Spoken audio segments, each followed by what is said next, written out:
Hey folks, I know it's been a while.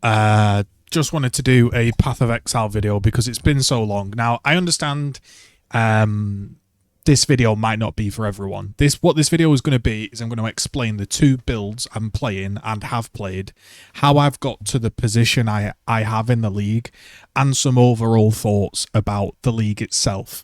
So there will be some POBs linked in the description. I will do a run through of the build, but I also just wanted to say hi. It's been a while since I've posted any Path of Exile, so for any PoE fans on the channel, you know, I'm always streaming it. Just haven't been posting it. I've been trying to take care of myself a bit better and a whole other journey, but let's talk PoE. So initially on league start, obviously we've had a lot of melee buffs, right? That was the big excitement, was melee, and I was unsure whether to play melee because for me, kind of no matter how much you buff melee, you are going to end up either one, playing a total melee skill, and then that makes it very difficult in end game unless you get very well geared to sort of tank, you know, everything that you need, or you play a ranged build, kind of miss out on the excitement, but you're a nice ranged build and comfortable. So what I decided to do was do a beginner build for melee, so I got to experience it, and then I would transition into a build that I saw when I was flicking through all of the guides and stuff. I saw an old Mathel video that looked interesting. Each league I tried to do something a bit different, and so this league, my difference was a Templar bow build, which I'm going to talk about. So on this build, this is all SSF gear. The only thing we've purchased, I believe, was the axe. I think I purchased the axe in the end, but up until this point, I was running an axe that I'd found. Now, this gear hasn't really been touched since probably week 2 of the league. That's when I started to play my new build. So what we were playing was Earthshatter. If you don't know how Earthshatter works, smack the ground, and if you have auto exert on, any war cries that you're doing will explode that shatter. Now, for a while, I didn't quite know how this skill worked, and I wasn't actually auto exerting, and I wasn't blown away by the build itself. Once I'd got auto exert working, once I'd got all the war cries working, it went really well. This basically did my entire Atlas. Sorry, I've just come out of the shower, so my hair is just everywhere. And I sort of did the Atlas. I got my two watchstones at the beginning, red and blue guy. And I didn't have any troubles with this character. It smoothly sailed through leveling process with Sunder. And again, we bought no gear. This is I'll run you through it. Just a helmet with life and resist. That was I believe, a syndicate drop. We found this amulet that just had a load of stats, and it had some mana leech, which was nice. We put on eventually the channeling cost and a enchant after a while. A ring was just life and resist with channeling costs, and then this ring dropped, and at the time it was pretty good. It's probably worth nothing now. It has decent life and resists, and bear in mind, when I was playing this and I was leveling in the campaign, me and my friends were like, yo, look at this life roll. We weren't aware that there was much bigger life rolls now on gear. So we were getting items in the campaign with a lot of life, and we were like, whoa, what's going on here? You know, why does this tier 3 life have like 80 life, etc.? So, you know, there's some nice buffs, and melee played really well, and this build is nice. It has 82 all res, 6.7k life, and the reason I picked this build entirely was because I just wanted something simple. And melee builds are traditionally quite simple. Life, resists, chaos res, stack your fizz up. The tankiness comes on the tree. It's nice. You've just got to keep remembering to upgrade your weapon, yada yada. The chest piece was just some random 5-link I found, and it had no life mod, so I could use the mastery. Gloves were just life attack speed. The belt was a belt I found that actually... No, I didn't find this because it's got quality catalysts on. This was from Expedition because I started to do Expedition. That was my plan for the league. I wanted to do some Expedition just for some fun. We made a few items. and sold a few items, you know, and then just some random boots that you can see are literal junk. These are probably worth nothing, maybe. Let's have a look. 50C. Surprised they're even worth that, to be honest. I don't think they are. And that was it. And I used a movement speed flask, an armor flask, a damage flask with some stun and block recovery, and I had 2 flasks because I had a freeze one and a bleed one. We just ran casting vulnerability manually, and Earthshatter obviously, and then we have this auto exert, and honestly it went quite well. I mean, I'll just jump through Blood Aqueducts just to kind of show you how the character functions. And on launch, yeah. So you can see you'll basically press your first war cries, and then you just jump through like this. I've also got Blood Rage somewhere, so also was getting some frenzy charges, and we were kind of just like hopping through maps like this, and it was nice. Not having to have totems, you know, the damage is now kind of built into the character as opposed to having to stand next to a totem. And I've enjoyed this character, to be honest, and if I was to keep upgrading it, I think I'd still enjoy it. I've not put any money into it, and to be honest, now that I've come back on it, it might be tempting to treat this character to a bit of an axe or a bit better gear, maybe make some gear for it, you know, give me a reason to keep going, because I do like this playstyle. I like, you know me, I did like Leap Slam Lab for ages. I like melee, Earthquake, all that stuff, so this has been nice to play. And I'm sure if we get enough damage and we get a little bit better gear, it'll scale into the end game. But this was doing, you know, this killed a Guardian. It killed Guardians and it did my Watchstones, and it went really well. And we started off doing Syndicate just to try find gear and Expedition. And I didn't touch the League mechanic really at all. I'll show you my League if you're interested. My opinions on the League, by the way, is pretty enjoyable. More simple than I thought it was going to be. Originally quite baffling to begin with. I was a bit like, what's going on? But obviously, once you've got your character rolling, I don't absolutely min-max the game. So I've basically got the farming upgraded, and I've got some like up to rank 7, 8, 9 farmers, and I've just got one of each plot, and they just bring in crops. And what I've been doing is just going to the shipping place and just sending off 1,000 of each farmed item to this port. There has been some changes now, so I think they nerfed that. You can also send some blue Verisium, I think it is, to this one, as well as crops, and get stacked decks. That's kind of just what I've been doing, dead simple. I've only just begun to mess with the enchanting, so I need dust. I haven't ran a map yet, so you can see I'm not like super grinding the League mechanic. I haven't ran a map yet, and I haven't recombinated a single item. I will get there, but the way I like to do it is I just take things at my own time. I've been getting my builds going, and then I'll tinker and mess with the League mechanic, you know. I just think of this as, I don't know about you, but I always think of the League mechanic as a nice addition. I enjoy Path of Exile as a game. Even if there was no League mechanic, if the economy reset, I'd probably still play it. So I still enjoy the game. The League mechanic's just an added bonus that I'm dipping into. So we'll have a look at some stuff. I've had one power rune. I haven't used it. And I've just basically been sending off a few crops here and there like this, just to basically get currency like this.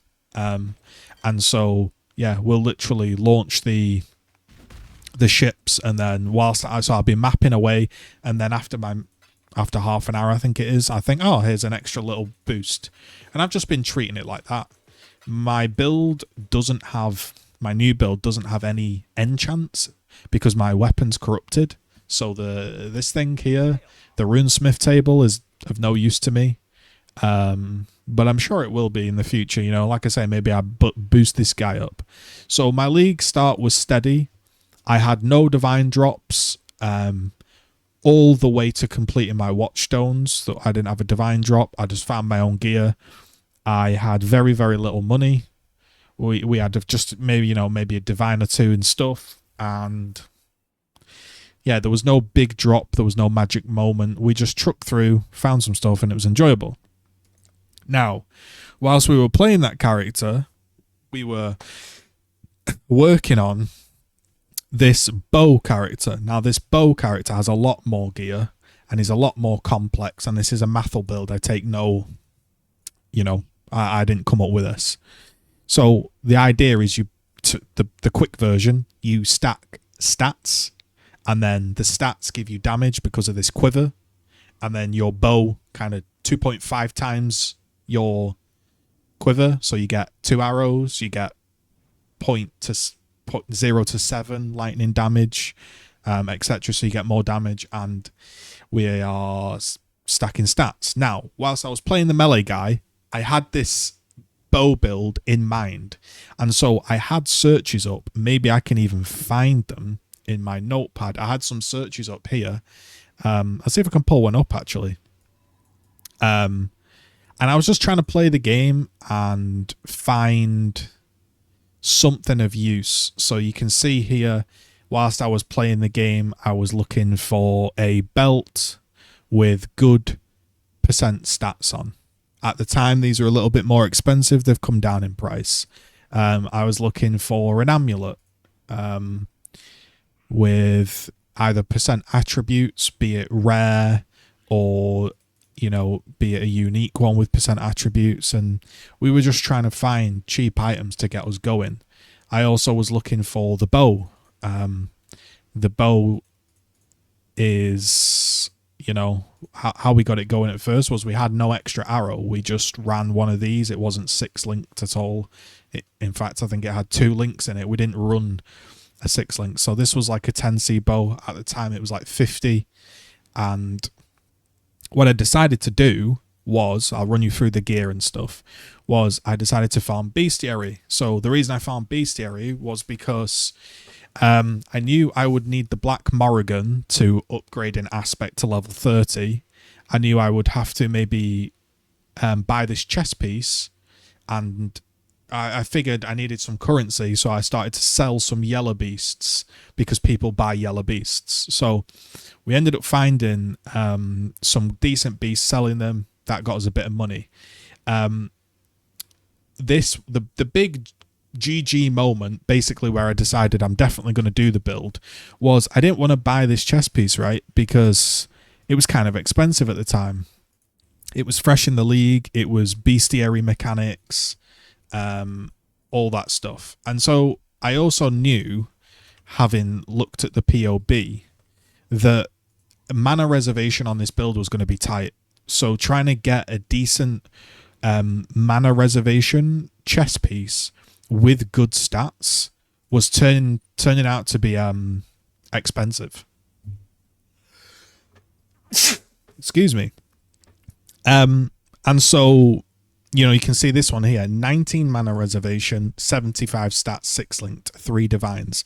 So even a near perfect one is not that expensive because it's a niche build, but at the time, when your league starting, 3 divines, 4 divines, they were going for like 10 divines because there wasn't many, because people weren't doing beasts, and there was no shiny ones.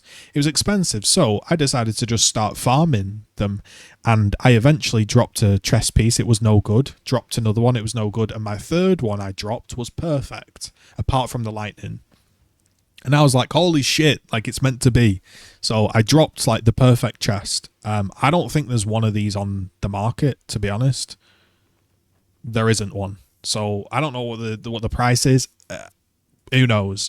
But it dropped for me, and I solo self-farmed it. So respect, And then I tried to 5-link it, and it 6-linked, and I had like 100 fuses, and I was like, right, I'm doing the build. It's meant to be.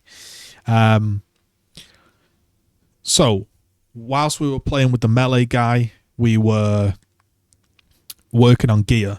The bow I purchased for 2 divines, and the quiver I purchased for a divine. Now, this was 2 weeks into the league, maybe a week, I think maybe a little bit more than a week. Yeah, 1-2 weeks, something like that. And these items, you see, at the time, like, people aren't looking to buy a corrupted +1 arrow quiver early on in the league because that's kind of like end game stuff. Whereas what I was doing was I was trying to buy the expensive stuff as early as possible. And so this quiver now is like 5 divines. Sometimes it fluctuates.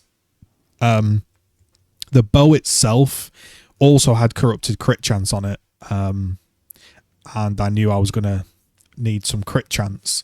So this bow is like, I mean, they say 60 div. It's not 60 div, trust me, but I spent 2 on it. I mean, if we put, say, like 2, 3, 4 or something like that in, 10 div. We've got frenzy charge on kill. But yeah, I mean, this is looking expensive, but they weren't, right? I was sitting and sniping them, trying to get enough money. You can see there's some here, 5, 9, etc. And so we got that. So we'd spent 2 divines on that. I was then farming for a quiver, trying to make a divine for a quiver, and I got the quiver.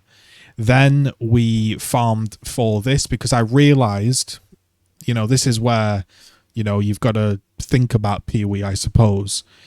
The flasks have got rid of attack speed. You can't roll attack speed on them. So I figured I was going to need attack speed somewhere. My God, I've got this fan going. Let me knock that fan off. Jeez. I'm doing this in one take.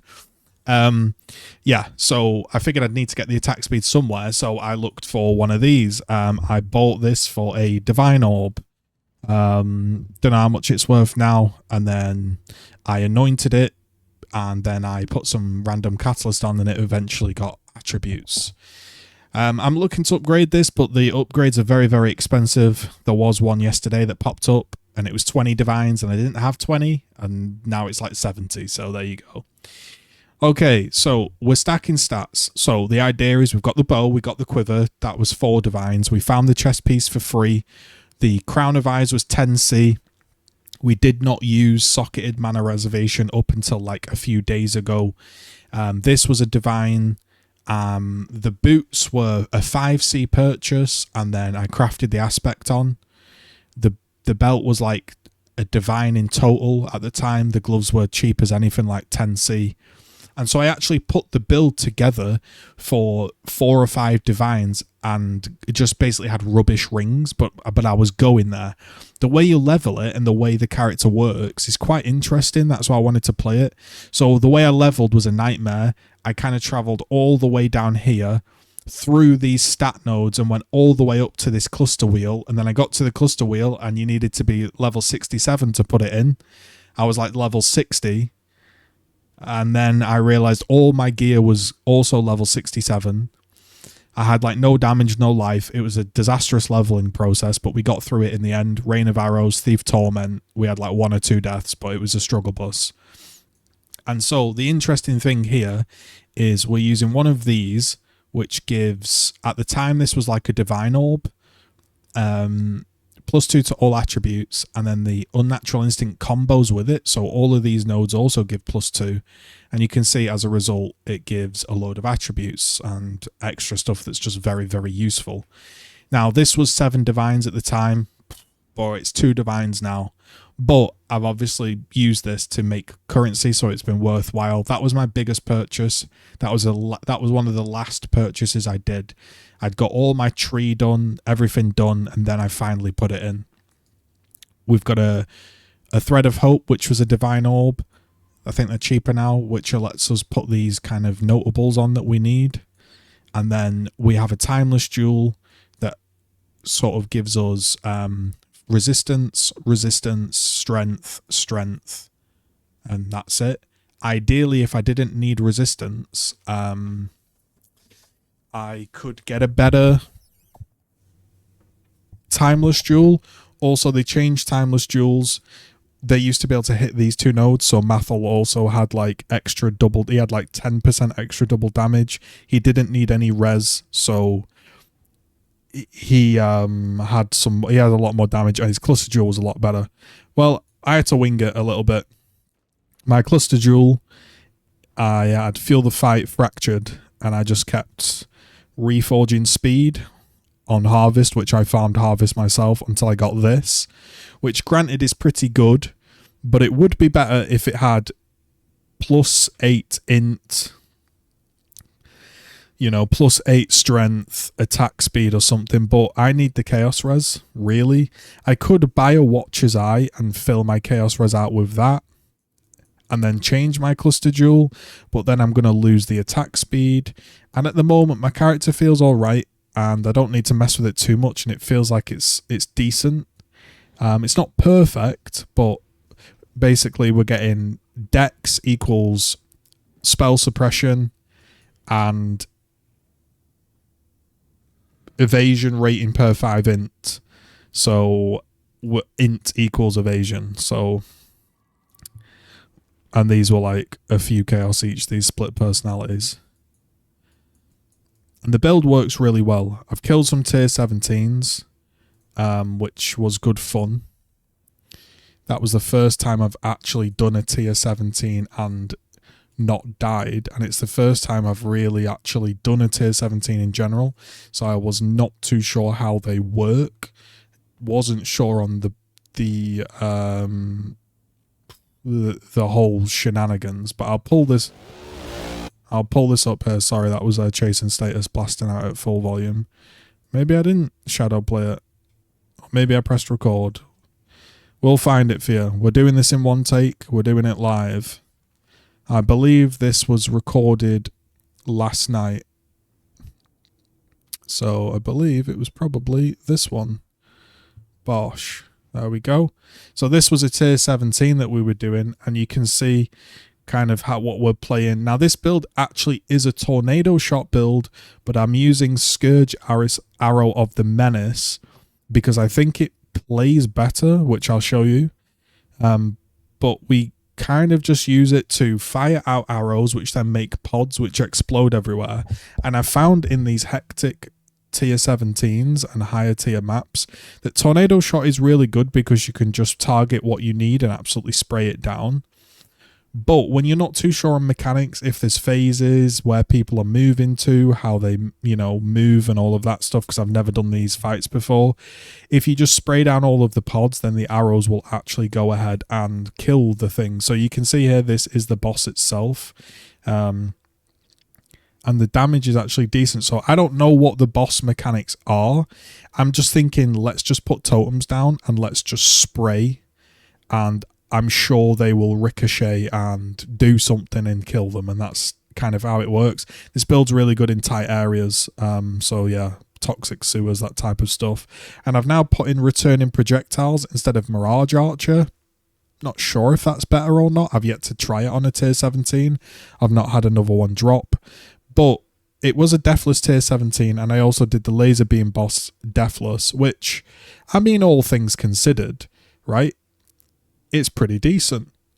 I don't know exactly how much damage I've got. The POB is a little confusing because you're using Scourge Arrow and you're also playing Tornado Shot, and then you've got totems factored in. It's a bit of a strange one, but as you can see there, that's a deathless tier 17. So we'll take that, right?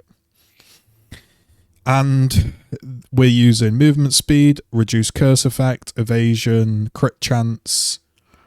And so the way we were purchasing things was we were trying to buy boots with stats, which are super cheap because nobody really wants them. Try get an open suffix, craft your aspect on it. The rings were biofracture and spam essences. And then suffix can't be changed, try to reforge life. It kept the wed, got rid of the suffix can't be changed. It gave me a low life roll. This was the same, biofracture, spam and essence. And this one just came out with life, and it had a low int roll. So I was like, I'll see. I exalted it and I got lightning damage to attacks, which is actually decent. And so I've just kept it. This was the old ring. I think I sold it, but no, it's still there. That was what we were using. Same method, fracture, spam, essences, but that had no life on it. And at the time, I didn't want to risk the annul because I felt like it was carrying my build. The Shaper's Gloves are giving life per dex and evasion. Now, what I'm trying to think about is removing these, wearing some stat gloves with the temple mod, damage versus chilled, or, you know, something like that. So strength dex in whatever, some stats, the temple mod, damage versus chilled, then damage with life, damage whilst leeching, then damage per dex, and then attack speed. And I'll end up with a load more damage, like things like 30% on POB. But obviously I lose a load of life, which isn't great, and a bit of dodge. But it might work for Uber bosses where you're probably going to die anyway and you just want as much damage as possible. Now, Maffel does something a bit different to me. He runs haste. I've decided to just not run haste and attack a bit slower and run discipline instead. It gives me an extra couple thousand health, which helps, which now, because I'm running discipline, if I take it off, my energy shield's still pretty decent, so then maybe I can wear some gloves. You know? I don't know. We're cooking up something. So it's all about stats. And then eventually we saved up for a Crown of Eyes with cost of reservation skills, so we could put in that final aura. He put haste in. I've decided to use discipline. We found an enlighten. We're using volatility, wed, returning proj, could be Mirage Archer, increased crit, hypothermia, Scourge arrow. Honestly, really not sure of the links, because this is a tornado setup, so maybe I should be using Trinity if I'm doing Scourge arrow. Honestly, I have no idea. I'm completely winging it. Artillery ballista, volatility, ballista, elemental focus, crit damage, and focus ballista. I think that actually... I might get rid of focus ballista and put on like GMP or something, or chain, just so this totem fires off without me shooting. So then whilst I'm running around in Ubers, that thing will be shooting out for me. Long day. As opposed to only shooting when I shoot. I'll just run you through, I guess, a Blood Aqueducts just to show you how the character functions. But it's been going really well. Now, how I've made my currency is a guild member. Shout out to Animal. I couldn't think of... So yeah, sorry. Basically, we're shooting out, pods appear, they explode. And I have some totems as well. I can demonstrate the totems like this. Oh, it's because I'm using artillery ballista, sorry. There you go. So they fire out like this. They look pretty fun. They're like fireworks, which is why I've honestly kind of kept them. I don't know if it's the most DPS, but hey. And so we're shooting a load of arrows. They're returning to us, and the damage seems good. Survivability seems good. Captivation, sorry, 85% evade. Cap spells suppress. 4k life, 4k ES. We're a bow build, so we move pretty quick. It seems decent. I've really enjoyed the build. I rate it a lot. I think it's a very solid build, and it's a stat stacking build, so you can pretty much put as much money as you want into it, really. To be honest. So I think that's really it, to be honest. That is how it's working. It's been fun. And how I've made my currency, as I said, shout out to Animal, was I decided to just farm Harbinger. We was talking about a strategy that was chill, something you can do with not really concentrating. I was just running around in maps. I weren't really making too much currency. Just, you know, enjoying my build. Decided to run Harbinger with Scarabs. I had about 10 divines. I took those 10 divines. I put 5 divines into Scarabs and Juice. Started farming Harbinger. And, well, we can put on screen what we did on stream. We did 125 maps. We found in total, or, you know, combined with shards, 6 fracturing orbs. One of them dropped as a whole fracturing orb. So that's like 30 div there. Almost 40 div with the shards. 35 div, sorry. Yeah, 35 div. We found an Enlighten, which is what I'm using there. That was like 4 divine at the time. So that's about 40 divines. Obviously, all of the other stuff we've been selling, like loads of ancient orbs, loads of annuls, you know, that kind of stuff we've been selling. Obviously, whilst you play the game, you naturally get divine drops and stuff happens, the fortune card. And then we were very lucky, I think, in about map 5 of the strategy, in map 15, it was very, very early, and we got some mirror shards. So that's about 60 divines of mirror shards. And so I've probably got about 100 div with a full build. So I'm tempted to do a new build or just keep investing in this for the min-max. I'm going to play some more tier 17s. I haven't really done a lot. If the build feels like it can do tier 17s really comfortably, I'll just keep invested in this build. If it feels like it struggles in tier 17s, which at the moment it doesn't, then I'll re-roll or something. I don't like the tier 17 system at all. I think it's terrible. The fact that the maps give so much more gold, drops, juice, bases, means not if you're doing tier 6, not if, you know, not if you're not doing tier 17s, you make no money. I farmed all that money on the top of your screen in tier 4 maps. So, you know, you don't need to play high tier content to make money in PoE. That's just not true. But what it does do is you can have a really nice character like this that I'm super happy with. But if it can't do tier 17s and can't farm Ubers, you feel a bit of an idiot just for playing it, so you may as well re-roll. I know that's not everyone's ball game, but I do kind of feel like that. I don't like how expensive the Ubers are. I know they have their own drop pool, but to me, Ubers are just like, go and test your skill and go and test your build, because you don't know if your build's going to be good at it. I mean, yes, if you've played your build 20 times, you probably know if it can do Ubers or not. But if you're trying a new build such as this, or one that you've never done before, you want to play Ubers and you want to have a good time figuring it out, right?